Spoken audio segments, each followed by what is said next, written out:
Primera de Samuel 14, versículo 24, dice: los hombres de Israel fueron puestos en apuro aquel día, porque Saúl había juramentado al pueblo diciendo: cualquiera que coma pan antes de caer la noche, antes que haya tomado venganza de mis enemigos, sea maldito. Y todo el pueblo no había probado pan. Todo el pueblo llegó a un bosque donde había miel en la superficie del campo. Entró pues el pueblo en el bosque, y aquí que la miel corría, pero no hubo quien hiciera llegar su mano a su boca, porque el pueblo temía el juramento. Pero Jonatán no había oído cuando su padre había juramentado al pueblo, y alargó la punta de una vara que traía en su mano y la mojó en un panal de miel. Llevó su mano a la boca y fueron aclarados sus ojos. Entonces habló uno del pueblo diciendo: tu padre ha hecho jurar solemnemente al pueblo, diciendo: maldito sea el hombre que tome o le alimente. Y el pueblo desfalleció. Jonatán respondió: mi padre ha turbado el país. Vean ahora cómo han sido aclarados mis ojos, por haber gustado un poco de esta miel. Cuánto más el pueblo hubiera comido libremente hoy del botín tomado de sus enemigos. ¿No se habría hecho ahora mayor estrago entre los filisteos? Oremos.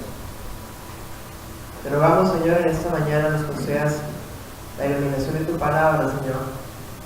Que tu palabra hermosa traiga, Señor, a nuestras vidas corrección, instrucción, consuelo, ánimo, que lo necesitas, Señor. Te necesitamos, Señor, y en este día de ayuno congregacional te rogamos que nos aumentes nuestra fe, que nos regales, Señor, la confianza en ti, Señor, para poder lograr vivir la vida para tu gloria y nada más, Señor. Te pedimos perdón cuando muchas veces nos acobardamos a causa de las circunstancias y nos olvidamos de que tenemos a ti.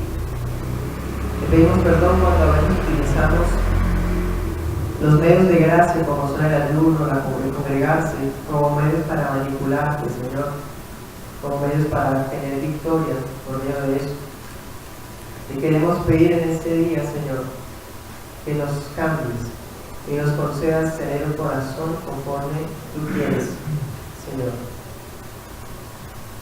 a la imagen de Cristo. En el nombre de Jesús. Amén. Ya leíamos en la lectura inicial el capítulo 14, ya ustedes entonces conocen el contexto. De todos modos, se resume lo siguiente. Israel es una nación con 12 tribus que viven dispersas en un territorio bastante amplio para ese tiempo. No tenían a nadie que los liderara. Los únicos líderes que habían eran los jueces, y el último fue Elí. Elí murió de una forma bastante patética en la toma del arca, ¿cierto? Que ustedes recordarán, el Cabot y todo eso. Así que en este momento el único líder que había era Samuel. De todos modos, pasó el tiempo y el pueblo rechaza los jueces en cabeza de Samuel y pide al profeta Samuel un rey. Samuel, en nombre de Dios, se los da, y ese rey es Saúl. La razón principal, el propósito principal era liberar a Israel ¿de quiénes? De los filisteos. ¿Sí? Israel estaba oprimida totalmente por los filisteos. Los filisteos eran una nación que vivía en la costa oriental del país de Israel, de la costa occidental, costa occidental, y desde allá se desplegaron de tal manera que se tomaron todo el país. Si ustedes, por ejemplo, miran el capítulo 13, se dan cuenta que los filisteos tuvieron dominio sobre el poder político, económico de toda la región. Entonces, ¿qué hacían? Una forma de dominio era tener ellos, sus filisteos, el control sobre los hornos de hierro, sobre la metalurgia. Entonces, ¿qué pasaba? Cuando un israelita tenía que hacer surcos o sembrar o cosechar, ¿qué tenía que tener? Una hoz, un trillo, ¿cierto? Una macheta, por ejemplo, ¿cierto? Entonces, ¿qué hicieron los filisteos? Quitaron toda provisión de hierro a Israel. Así que cada vez que un israelita quería sacarle filo al trillo, tenía que ir hasta donde los filisteos para que los filisteos le sacaran filo, le sacaran filo al trillo y así poder trabajar. En otras palabras, Israel no tenía armas. Ya no tenía armas. Los filisteos habían llevado con su poder económico todo el hierro de Israel y lo único que quedaba eran cuchillos pequeños, tal vez para la mesa, ¿sí? Asadones, trillos, era lo máximo que tenían. Los únicos, la Biblia dice en el capítulo, allá en Samuel, en el capítulo 11, 12 y 13, bueno, en los capítulos se dice que los únicos que tenían espada eran Saúl y Jonatán. Eran los únicos. Claro, pues el hierro era algo tan preciado que lo único que podía tenerlo era el rey y su príncipe, ¿sí? Así que vemos que había un predominio militar y un predominio en todos los sentidos. Así que Israel estaba totalmente subyugado. Por eso fue que Dios nombra a Saúl, con el propósito de liberar a su pueblo, de los filisteos. De todos modos, nos encontramos en el capítulo 14, en el versículo 2, que a pesar del llamado que tenía Saúl, de la orden que tenía de liberar al pueblo, ¿en dónde estaba? Estaba en su ciudad, debajo de un granado, allá en la sombra, como si todo estuviera bien. Estaba ya tranquilo, con 600 hombres leales, ¿sí? Él tenía a su favor 600 hombres, pero estaba ya sentado bajo un arbusto, ¿sí? Siendo que Dios le había dado una orden. La pregunta es, ¿por qué no la cumple? ¿Por qué no se lanza a la guerra? Pues sencillo. La respuesta es muy fácil para nosotros los humanos. ¿Cómo si no tenían armas? El único que tenía arma era él. Entonces estaban allá como desesperanzados, o como esperando quién sabe qué, una solución totalmente sobrenatural de Dios, o que el Espíritu de Dios viniera sobre alguno y los impactara con poder y de esa forma atacar. ¿Quién sabe qué estaban esperando? Pero hubo un hombre que tomó la iniciativa. Vemos en el versículo 3 que Jonatán no estaba con el papá allá en Gabaa, sino que estaba en un sector, ¿sí? Estaba en un lugar, eso está en el versículo 6, le dice Jonatán a su paje de armas, pasemos a la guarnición que era, donde estaban guardadas las armas, pero estaba custodiada por filisteos. Eran las guarniciones donde tenían que ir los israelitas, y cada vez que un israelita tenía que sacarle filo, tenía que pagar más o menos 7 gramos de plata. La sociedad estaba pobre, eran agricultores, ¿de dónde iban a sacar plata? O sea, los estaban subyugando totalmente. Entonces Jonatán le dice a su paje de armas, a su ayudante, le dice, vamos a atacarlos, seamos pocos, seamos muchos, la victoria le pertenece a Dios. Eso es lo que hacía falta. El que tenía que haber dicho eso era Saúl, no Jonatán, ¿sí? Además que Jonatán contaba con un hijo y cambio Saúl contaba con 600. Entonces la decisión la debió haber tomado Saúl. Pero pues Saúl, como es un hombre carnal, un hombre que no es para nada espiritual, pues él cómo va a tener la fe suficiente para hacer esa proeza, ¿cierto? Aparte de que no tenían armas, el pueblo estaba dividido. Unos estaban lejos, otros estaban escondidos, otros estaban en cuevas, otros estaban trabajando, otros estaban dispersos. Y el rey, la razón de ser del reinado, ¿cuál era? Pues unir a toda la nación para que juntos atacaran al pueblo enemigo. Porque usted sabe que los jueces no lograron eso. Los jueces casi nunca reunían personas. Era muy rara vez, de pronto, por ejemplo, cuando Barak toca el cuerno, se le alían los de Zabulón, los de Neftalí, pero porque vivían al lado. Pero no vino, por ejemplo, Benjamín, no fue, por ejemplo, Simeón a ayudarlo, ¿sí? Lo mismo pasó con Sansón. Los únicos que estaban con Sansón eran los de Dan, ¿sí? Entonces, ¿para qué se nombró el rey? Para unir la nación y que los dos se atacaran. Pero no, solamente 600 hombres, seguramente de Benjamín, porque estaban en Gabá y Gabá es de Benjamín, ¿cierto? Entonces estaban todos dispersos, ocupados en sus quehaceres, cuando Dios les había dado la orden y tenían el respaldo de Dios para poder hacer una victoria. Pero pues lo que lo detenía era, aparte que no tenía armas, era que eran muy poquitos los dispuestos. 600, ¿y cuántos filisteos eran? Si habían 600 israelitas en una ciudad, ¿cuántos filisteos hay si los filisteos tienen como mínimo 5 ciudades metrópolis? Si cada una tuviera 600, estamos hablando por ahí de unos 3.000, ¿cierto? Como mínimo. Y las ciudades de los filisteos eran más avanzadas porque eran metrópolis. O sea que eran muchísimos los soldados que tenían los filisteos a su favor, y era una razón por la cual Saúl no atacaba. No tenemos armas, tocarlos a las manos, o con palos, con piedras. Tengo una espada y somos poquitos, ¿no? Quemos acá. Entonces está haciendo calor, quemos aquí a la sombra de este arbusto. Entonces eran mayoría y tenían armas. Aparte de eso, la Biblia nos muestra que los filisteos cada vez que querían enviar merodeadores. ¿Merodeadores qué hacían? Se metían en las casas de los israelitas y los robaban. Tras de que no tenían nada, venían desde las fronteras, saqueaban las casas, se robaban los cultivos, se robaban los toros, las vacas, las ovejas, y dejaban a los pobres israelitas más pobres de lo que eran.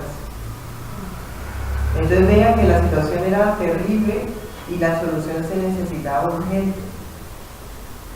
Era algo urgente, pero pues estaban todos ocupados, porque hasta que no ven el respaldo de Dios por medio de Jonatán, no se despiertan a hacer lo mismo.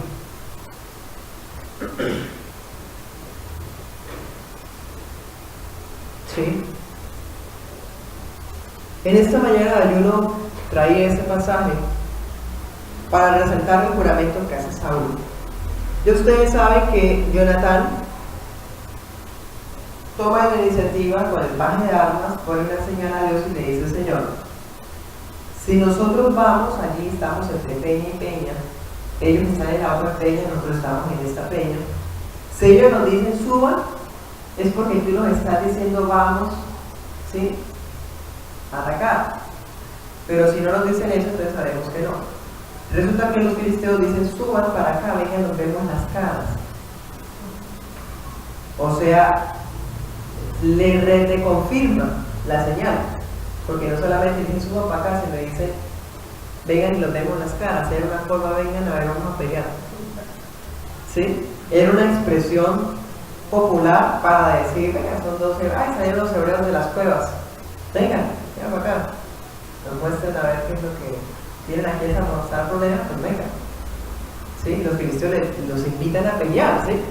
Y era lo que le estaba pidiendo a Jonatán. Entonces Jonatán sube, dice la Biblia, que estaba subiendo la peña, y subiendo, va bajando, agarra va bajando a los filisteos desde la peña, los tira, ¿sí?, y mata a 20 hombres solos con el pan. ¿Vean? ¿Sí? Y más encima de un temblor. O sea, imagínense temblando y los filisteos viendo que un hombre con una espada y otro con un palo mató a 20 hombres armados al lado de la guarnición, ¿sí? Y empieza a temblar. ¿Qué dicen? No, el Dios de Israel ya nos está dando. Perdimos la esperanza. Entonces se arma un alboroto impresionante en el campamento de los filisteos. Entonces tan es así ese alboroto que llega a los oídos de Saúl el alboroto, estando allá en la sombra de su granadito, escucha el ruido, o le llega la noticia de eso, y por fin toma la iniciativa, o más bien iniciativa no, toma por fin la decisión de ir a hacer lo que tenían que hacer. Y los israelitas vencen a los filisteos sin armas, a manos, a puras manos nomás, y saquean a las guarniciones. Guarniciones era como decir que los filisteos habían colonizado a los israelitas. Entonces, al tomarse la guarnición, era una forma de declarar independencia. ¿Sí? Entonces vemos que había una desventaja, ¿cierto? Pero es que nosotros debemos saber, hermanos, que nosotros con Dios nada es imposible. Aparentemente era imposible, pero lo habían logrado. Y todo por uno solo que tomó la iniciativa. Además, yo le pregunto a usted, ¿será que Israel no había ganado la guerra antes? Sí, ya la había ganado. Recordemos, Jueces capítulo 3 dice que Sangar, el juez Sangar, coge un pedazo de cráneo, la quijada de un burro, y con esa sola quijada mató a 600 filisteos. Él solo, físicamente, a golpes, mató a 600 filisteos. Entonces, ¿será que Sangar tenía espada? No. ¿Tenía una lanza? No. Entonces, ¿por qué Saúl tiene miedo de que porque no tiene armas no ataca? Si ya habían ganado sin armas antes. ¿Sí? Dirá, no, pero es que tenemos palos, ¿no? Pues el otro lo mató con un hueso.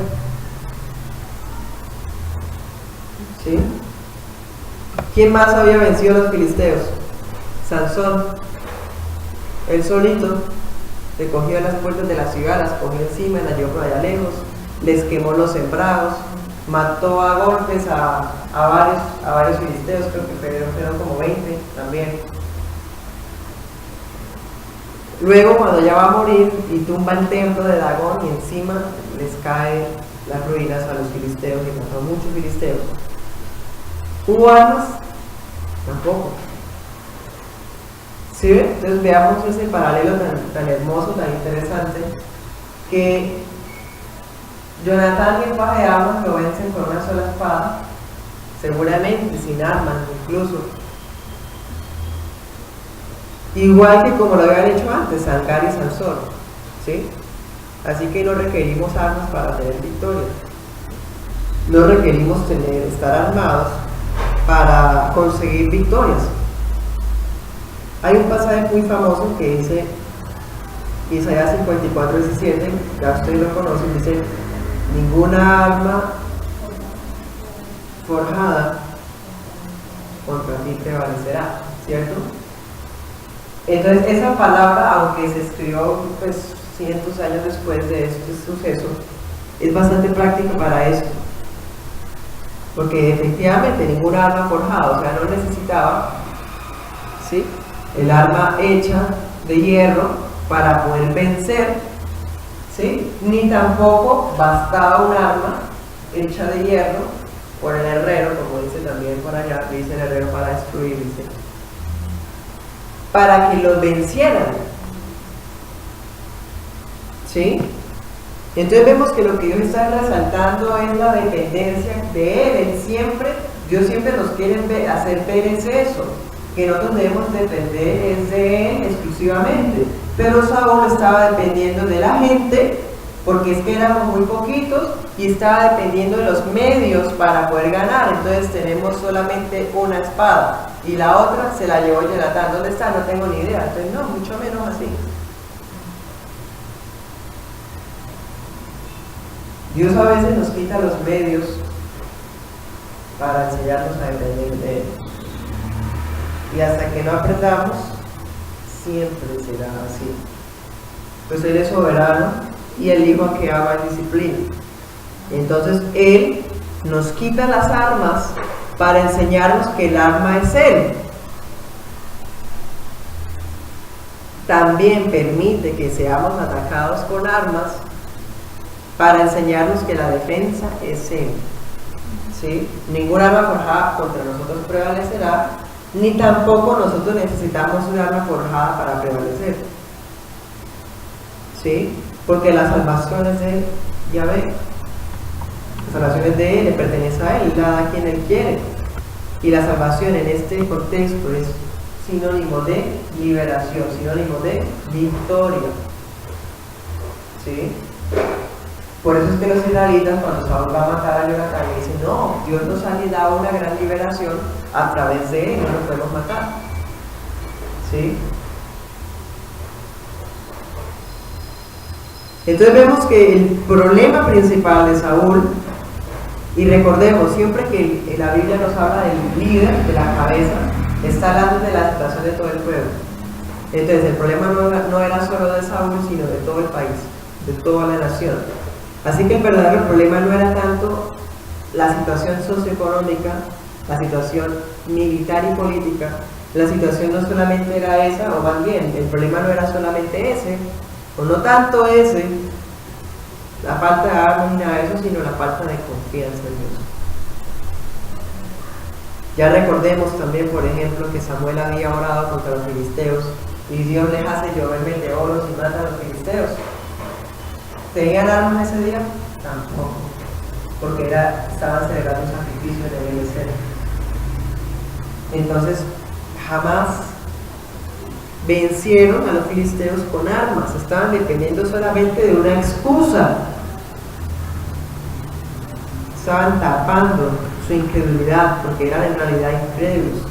Usted piensa que requiere de algo para poder servir a Dios, algo material. Entonces Jesús está confiando en las armas y no en Dios. Vamos a 2 Corintios 10:4.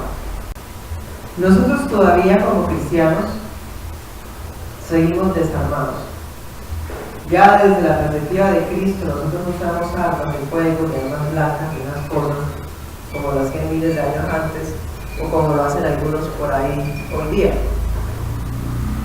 Porque como cristianos, vamos a leerlo desde el 3:10 dice: aunque andamos en la carne, no militamos según la carne, porque las armas de nuestra milicia no son carnales, sino poderosas en Dios para la destrucción de fortalezas, derribando argumentos y toda altivez que se levanta contra el conocimiento de Dios, y llevando cautivo todo pensamiento a la obediencia a Cristo, estando prontos para castigar toda desobediencia cuando su obediencia sea perfecta. En otras palabras, los cristianos todavía estamos desarmados.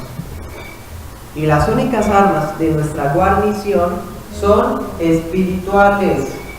Y si son espirituales, entonces, ¿cómo son esas armas? Las armas de nuestra milicia son poderosas para destruir fortalezas. ¿Qué son fortalezas? ¿Será que vamos a atacar una ciudad amurallada? Literalmente, no. Fortalezas son aquellas personas que se encierran en sus pensamientos, en su religiosidad, en sus misticismos, en sus creencias paganas, en sus tendencias, en sus formas de cómo fueron criados, su cultura, y a la luz de la Escritura tumbamos y derribamos todos esos argumentos, porque esos argumentos son en realidad fortalezas de las personas. Fortalezas no de que sea algo positivo, fortalezas de que algo que muestra que la persona está dura, que la persona está dura, endurecida, terca, obstinada. En otras palabras, ¿cuáles son nuestras armas? La palabra de Dios. Porque nosotros tumbamos los argumentos falaces, tumbamos la altivez del ser humano que se levanta contra el conocimiento de Dios. ¿Cómo? Por medio de la palabra. ¿Y qué más hacemos? Llevamos cautivo todo pensamiento a la obediencia a Cristo. ¿sí? De la misma manera pasa aquí en esta historia de Samuel. Las armas de ellos no eran carnales, no tenían. Pero las armas que tenían, que era la fe en el Dios de sus padres, era suficiente para destruir las fortalezas de los filisteos. Así también nosotros hoy, con las armas de nuestra milicia, no son carnales, sino que por medio de ellas podemos salir victoriosos frente a las situaciones adversas o frente a las fortalezas que nos presentan las personas. Pero nuestra confianza, nuestra fe está depositada en Dios, en Cristo Jesús. ¿Sí? Es decir, si Cristo Jesús no estuviera en nuestra vida, estaríamos peor que desarmados, porque Cristo es nuestra arma. Efesios capítulo 6 dice: póngase la armadura de Dios. ¿Quién es la armadura de Dios? Es Cristo, la armadura de Dios, porque dice: póngase en el yelmo de la salvación. La Biblia dice: en ningún otro nombre hay salvación en Cristo. Póngase en el yelmo de la justicia. ¿Qué dice la Biblia? Justificados pues por la fe tenemos paz con Dios. Es Cristo. Póngase en el cinturón de la verdad. ¿Quién es la verdad? Yo soy el camino, la verdad. Es Cristo. Póngase el calzado presto de la región de la paz. Es Cristo, porque por medio de Cristo Dios reconcilió con Él todas las cosas. Use el escudo de la fe. ¿La fe en quién? En Cristo. Y la espada del Espíritu. Entonces vemos que la armadura de Dios es Cristo. No es algo literal que nos tengamos que poner todas las mañanas para que nos vaya bien en el día. Entonces, si me levanto con el pie izquierdo, me pongo la armadura de Dios para que me vaya bien. No. La armadura de Dios es Cristo. Es Cristo en nuestra vida. Quiere decir entonces que nuestro Cristo, nuestro Señor, es nuestra defensa, porque para eso sirve la armadura, pero también para atacar. ¿Atacar qué? ¿A las personas, lastimándolas, destruyéndolas? No. Derribando la altivez y los argumentos falaces a través de la palabra de Dios en Cristo Jesús.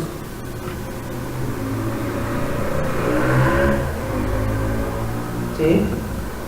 Volvamos a la cita principal. Versículo 6 dice: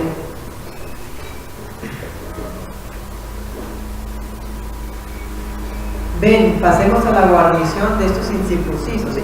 O sea, Jonatán está hablando con la osadía que tenemos que hablar nosotros. Jonatán está seguro de quién es él. Al decirle Jonatán incircuncisos a los filisteos, está diciendo que él sí es circunciso, que él sí es parte del pueblo de Dios, que él sí tiene el pacto, que él sí está dentro del pacto y que ellos no. Por eso es que él lo logra, porque aquí el énfasis es eso. Vamos a poner esa señal, vamos a tener victorias, si Dios quiere, porque estamos bajo el pacto. Y ellos los venceremos, porque es que ellos son incircuncisos. Eso es la verdadera fe. Jonatán no va a decir: es que yo soy joven, fuerte y alto y por eso voy a ganar. No, él dice: yo voy a ganar porque estoy bajo el pacto y si Dios quiere, y porque ellos no están con Dios. Entonces es por eso que van a perder. Van a perder porque son incircuncisos, mientras que nosotros no. Dice: quizá haga algo, ya ve por nosotros. A pesar de la fe que tenía, él no impuso su fe a Dios.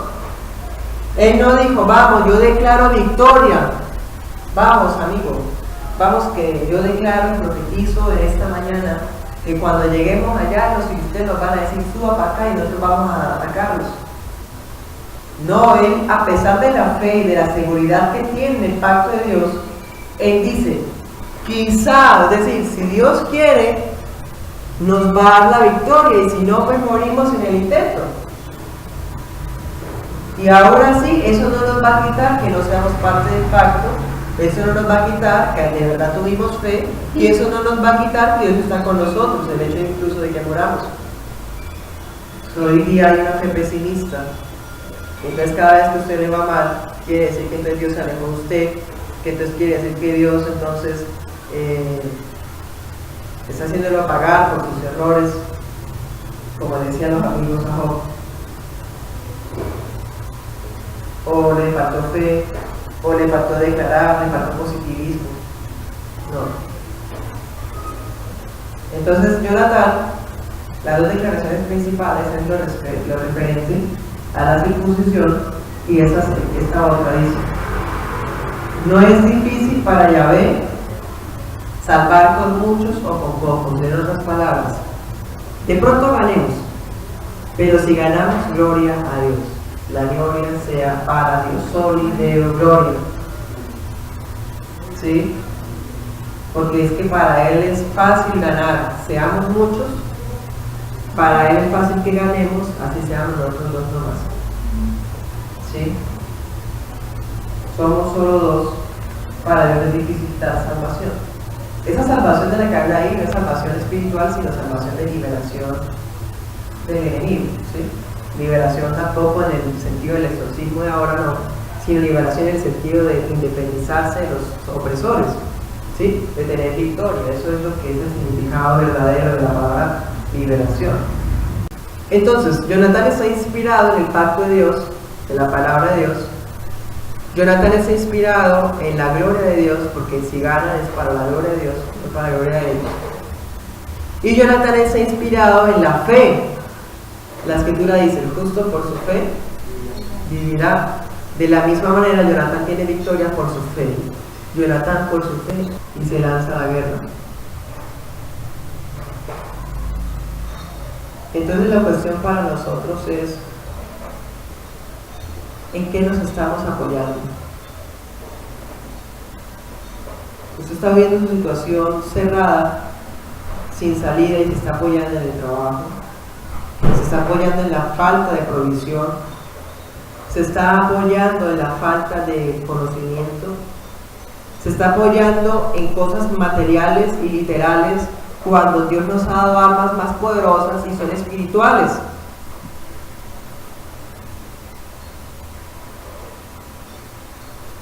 ¿Cuántas veces caemos en eso?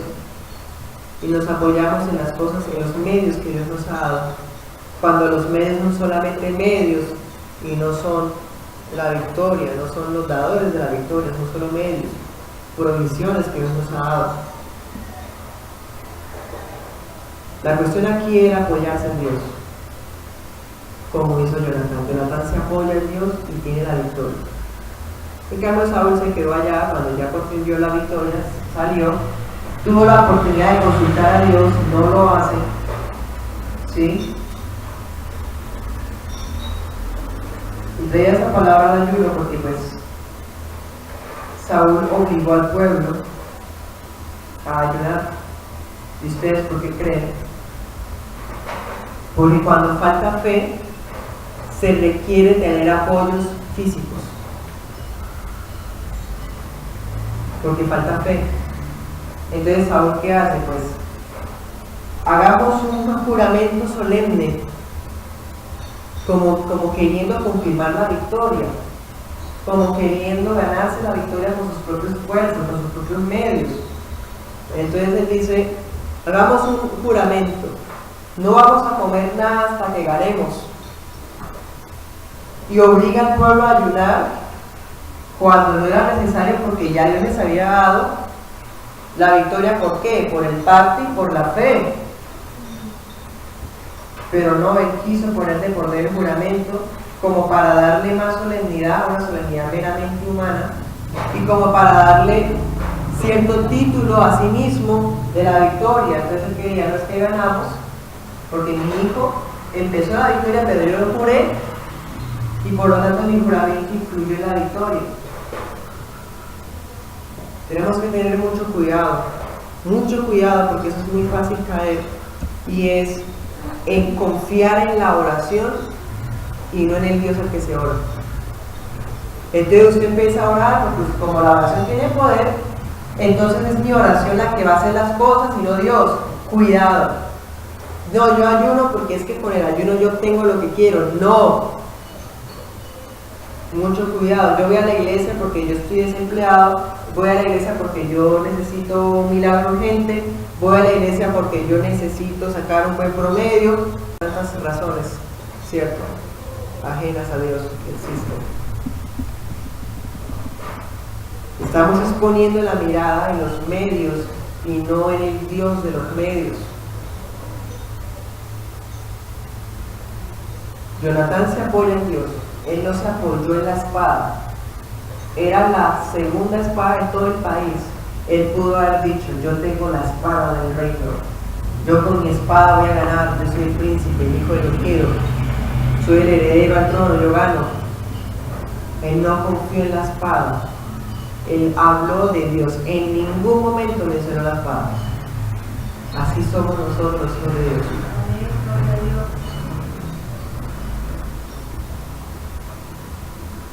El escudero se anima, claro, ver así un hombre de fe. El escudero dice: listo, hagámoslo. Vamos.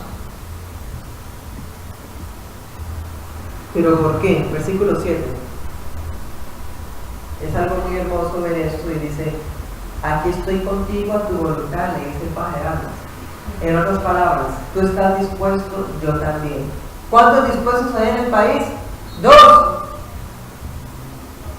Un país de más de 1 millón de personas, tal vez. Habían solo 2 dispuestos. Qué tristeza es cuando al ayuno vienen dispuestos solamente 2, o solamente algunos, o al punto de algunos dispuestos ya premeditados: vamos a la iglesia, vamos a la iglesia. Y cuando vienen aquí se portan como si vinieran al cine, o como si vinieran a sentarse a ver películas y desordenan todas las sillas, se comportan como les parece. Disposición. Habían solo 2 dispuestos en todo el país. De la misma manera, como hijos de Dios, la fe es necesaria, pero dice Santiago: sin obras está muerta. Pues claro, hay muchas personas que me dicen a mí: no, yo quiero ir a la iglesia, yo creo en Dios, yo amo a Dios, yo quiero ir a la iglesia. ¿Dónde están? Jamás vienen, no les importa. Prefieren irse a hacer una barbacha, como dicen aquí, ¿sí? Es decir, se les salió un trabajo a última hora, van a hacer el trabajo, ¿sí? O si no les salió un trabajo, una visita, por ejemplo, ¿sí? Prefieren ir para allá, o ir al cine, ir a un baby shower, ir a jugar fútbol, ¿sí? Pues claro, porque es una fe sin obras muertas, una fe estéril, una fe que Dios no la da. Esa no es la fe que da Dios. Esa no es la fe que da Dios. La fe que da Dios viene con combo completo, querer y hacer. Entonces, si esa fe se la diera Dios, ellos me dirían: yo quiero ir a la iglesia. ¿Cuándo es el culto? Domingo 5 p.m. Llegó el domingo a las 4:50 y subió a la escalera. Eso me muestra fe. Porque la fe es algo que se exterioriza por medio de las obras, de las acciones, por medio de la disposición. No, yo no necesito ir a la iglesia. Entonces usted es un incrédulo. Cuando usted diga eso, usted una vez confróntelo a la luz de las escrituras. Si usted no quiere ir a la iglesia, es porque usted no tiene fe. Usted vive en incredulidad. No me gusta leer la Biblia. Su problema no es que no le gusta leer, el problema es que usted es incrédulo. Si hay fe y no hay disposición, entonces es una fe falsa. Si hay fe y hay disposición, esa es la verdadera fe. Jonatán no hubiera dicho eso: para Dios no es imposible que ganemos, así seamos 2. Pero no, de todos modos no vayamos porque es muy difícil la cosa. Hubiera sido una fe sin obras muertas, una simple declaración, como dice Saúl: ¡ay, Jehová es Dios, el Salvador de Israel! ¿Sí? Eso es una fe, pero es muerta porque él no tomó iniciativa. Nosotros como cristianos, nuestra fe es en Cristo Jesús. Y al tener la fe en Cristo Jesús, el Espíritu Santo nos ha otorgado la disposición para hacer las cosas. Y dice Efesios 2, dice que nosotros hacemos buenas obras que han sido preparadas de antemano. Es decir, si usted hace cosas buenas para Dios, para la gloria de Dios, esas cosas buenas no es por usted mismo, por su gloria, usted no, ni yo, sino porque Dios nos predestinó a hacer eso. Entonces resulta que usted hoy leyó la Biblia y sentía cómo su corazón se movía, se agitaba de emoción al leerla. Dios lo predestinó para que usted sintiera eso ese día, leyera la Biblia con ese fervor ese día. Si vino a la iglesia y la palabra le habló a su vida, Dios predestinó que usted viniera a la iglesia porque Él iba a hablar ese día. Usted ayudó a un hermano que estaba pasando por necesidad, le brindó comida en el momento preciso que la brindaba. Dios predestinó que usted ayudara al hermano de esa manera. Porque siempre Dios no nos da derecho a quedarnos con la gloria, jamás. Y es tanto así que hasta nos dice, si usted hace algo bueno es porque yo lo predestiné. En otras palabras, yo lo hice a través de usted.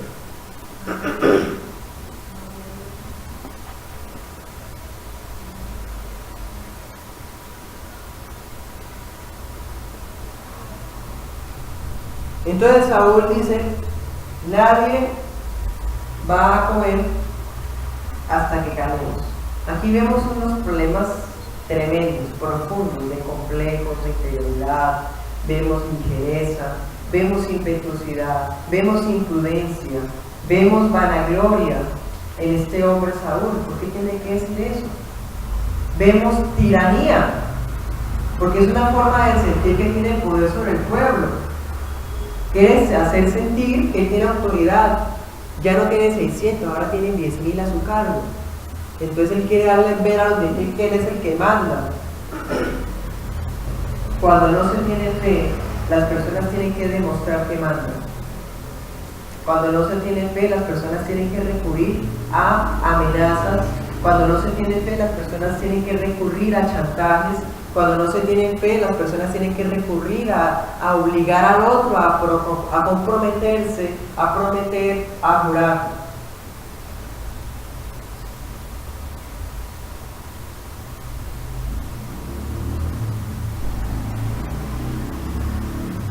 Y lo triste es que cuando Saúl, el ungido de Jehová, hace el juramento, Jonatán no estaba. Porque si hubiera estado, como Jonatán es un hombre de honor, él cumple. Pero resulta que Jonatán toma la vara, come de la miel, y le dicen, tú comiste, pero tu papá maldijo a que comieras.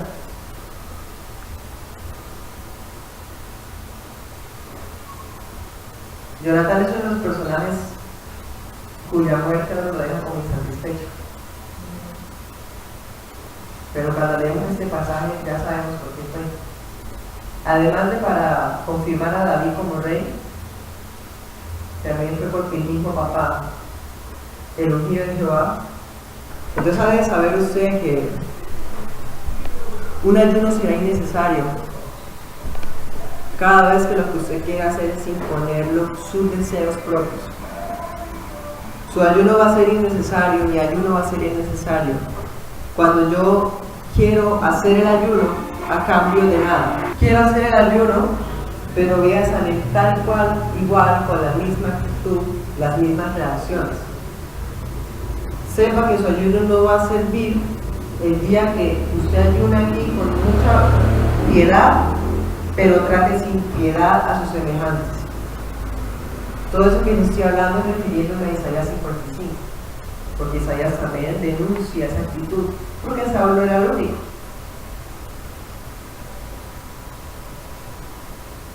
El ayuno no tiene poder. Lo que tiene poder es el Dios al cual le dedicamos el ayuno.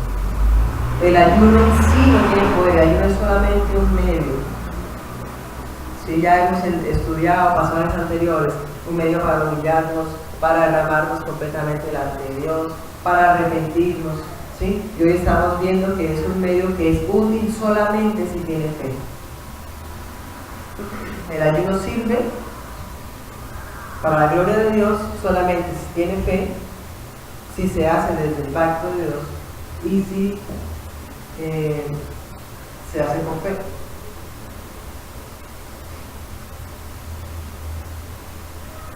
Porque si hacemos un ayuno sin fe, si hacemos un ayuno sin estar dentro de la fe cristiana, sin estar dentro del pacto, si hacemos un ayuno para la gloria propia, pues estaríamos confiando en los medios y no en el Dios de los medios.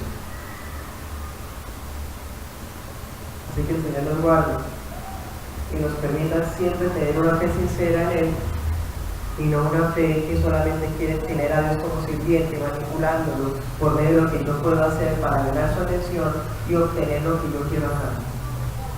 No se nos olvide quién está arriba, quién estamos abajo.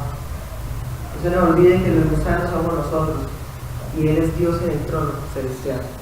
Oremos.